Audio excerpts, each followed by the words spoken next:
होती है माँ की कोई उपमा नहीं होती।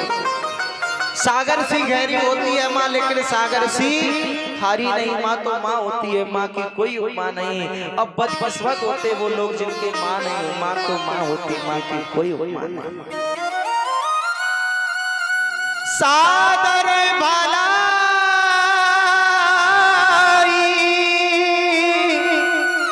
मिली एक माता, भगनी मिली बहुरे मुस्कान। माँ ने केवल प्रेम से मिली। मैंने तो हंसने लगी, देखो बुलाया नहीं गया फिर भी चल गया। मैया ने सोचा क्या करे, कोई मुझे देखने वाला नहीं, आज मेरा मायका पराया हो गया। एक बात बताएं, माताओं को अपने मायके से बहुत प्रेम होता है। देखो तो माँ एक स्त्री दो कुलों को पवित्र करती है।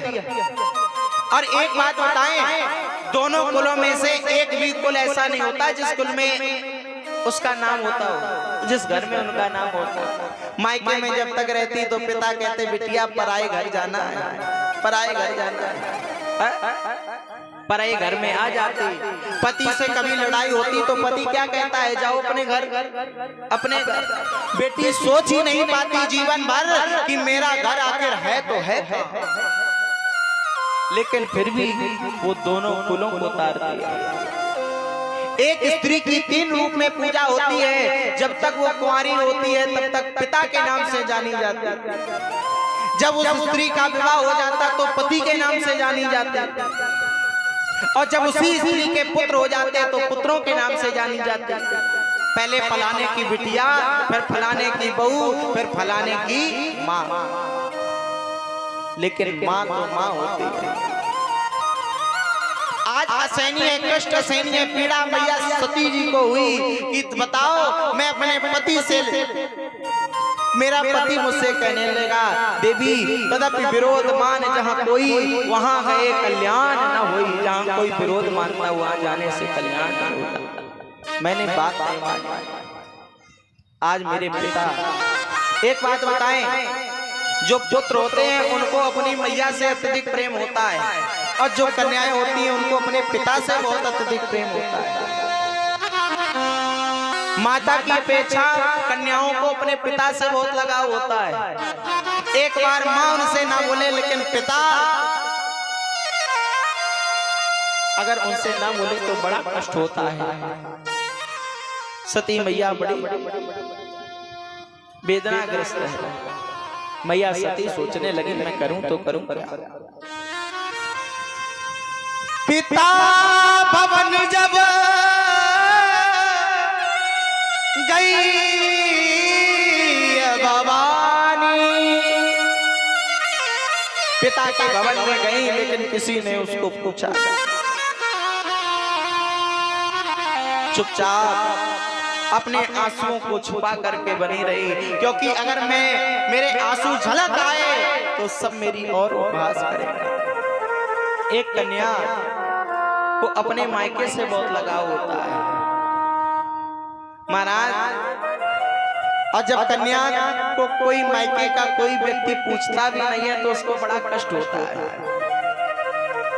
आज किसी ने मैया सती को कुछ ना कहा, बड़ा कष्ट होगा मैया को।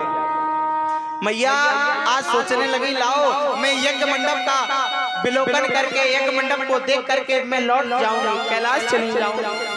और जब मैया सती यज्ञ में देखने के लिए गई तो देखा क्या सारे देवताओं के स्थान थे लेकिन मेरे भोलेनाथ का कोई स्थान। एक स्त्री सब कुछ बर्दाश्त कर सकती है लेकिन अपने पति का अपमान नहीं। मैया सोचने लगी मैं अब यहाँ रह करके क्या करूं, अब तो यहाँ रहना बेकार है। मैया ने देखा कि मेरे पति का अपमान हुआ, फिर भी मैं यहाँ आ गई, तो मैया गर्जने लगी और कहने लगे हे सभासदों बड़े ध्यान से सुनो, सुनो सभासद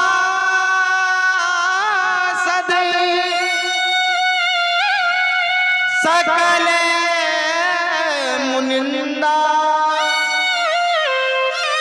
कहीं सुनी शंकर निंदा। जिसने मेरे स्वामी की निंदा को कहा और सुना है वो बड़े ध्यान से सुन। जैसे ही मैया को क्रोध अवस्था में सबने देखा हाथ जोड़ने लगे, मैया मैंने निंदा नहीं की, आपके पिता ने ही निंदा की।